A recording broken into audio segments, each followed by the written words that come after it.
Let's set up my first ever creamy keyboard. This is the Vibe 75 V2.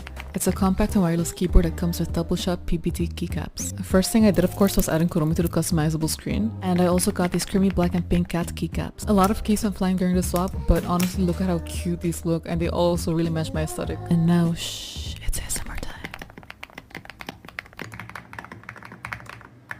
Bird! Let's set up my first ever creamy keyboard! Well, thanks. Yeah.